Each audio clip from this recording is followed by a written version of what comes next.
City, what we're just learning. Also tonight, the dramatic scene in court today. The 14-year-old alleged school shooter. Moments later, his father shackled and in court too, both charged. And later tonight here, we remember a music legend. You'll know his sound. First tonight, the 14-year-old alleged school shooter shackled while in court for the murders of 2 students and 2 teachers at his high school. Minutes later, his father in the same courtroom in front of the same judge, emotional and rocking back and forth in his chair.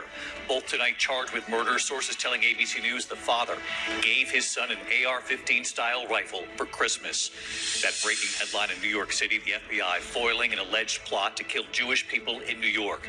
The arrest of Aaron Katursky with what he's learned. The ABC News presidential debate just 4 days away next Tuesday night. The major news tonight involving Donald Trump and when he'll be sentenced in the hush money case in New York. What the judge said today about the date now set and the election. The other major political headline, George W. Bush's Vice President Dick Cheney saying he will vote for Kamala Harris, the conservative Republican and foreign policy hawk, and what he's now saying tonight about why he's voting for the vice president. In other news, the American woman allegedly shot and killed by Israeli forces during a protest in the West Bank. Here in the U.S., we're tracking flash flooding concerns across several states, and in the Northeast, the Sept system set to hit Philadelphia up through New York City. Meteorologist Cecily Tynan is here. The Boston area murder case that made national headlines, the mistrial in the murder of a Boston police officer. His girlfriend Karen Reed now facing a second trial, charged again. She's now speaking out, giving her full version of the events as they unfolded that night.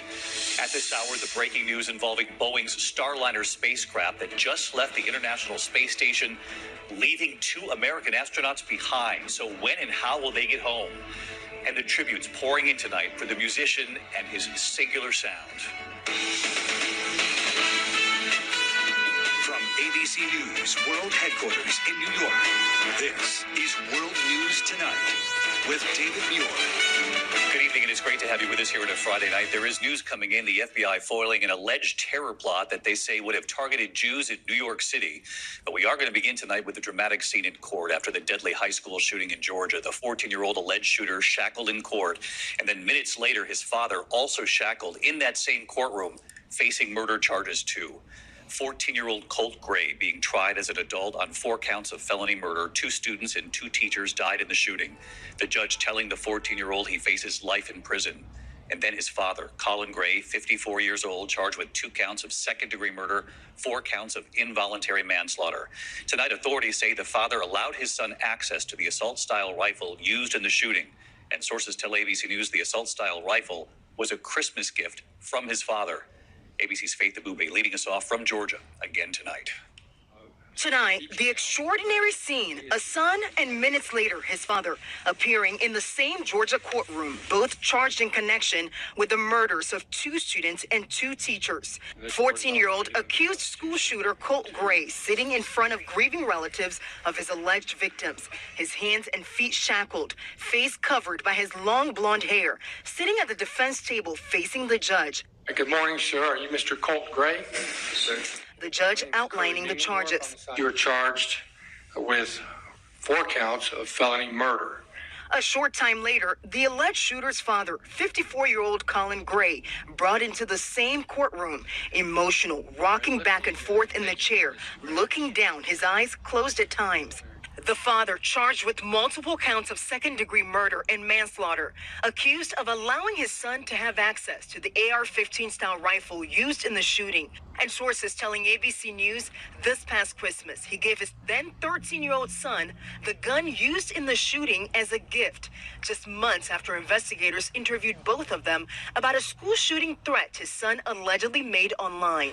And tonight, Emma Angulo, the heartbroken mother of 14-year-old Christian Angulo killed shooting, speaking out. He didn't deserve this. He didn't deserve to die like this, she says, adding, I miss him. I wish this was just a dream.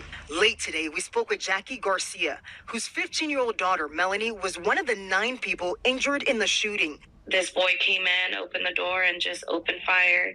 And she saw her friend get hit and basically just die. And she didn't realize how she got shot. She just knows that she saw everybody dropping to the floor, smoke, and just gunshots everywhere. Melanie called me. She started crying, saying, "Mommy, I was shot." And that's kind of when I just lost it. She says her daughter heard the shooter yelling in the hallway that he was going to kill everybody. Tonight, demanding justice. His father also now charged. You were both in court today. Just any thoughts or questions or anything you would say to them? His dad should be ashamed. He knew. He gave his son the key to this. His dad deserves to be there right by his son's side because that's where they belong. And I hope and pray that they never are able to see freedom again. And David, this case is testing the responsibility of parents in ways we've only seen one other time in this country when it comes to deadly school shootings. So authorities say in this case,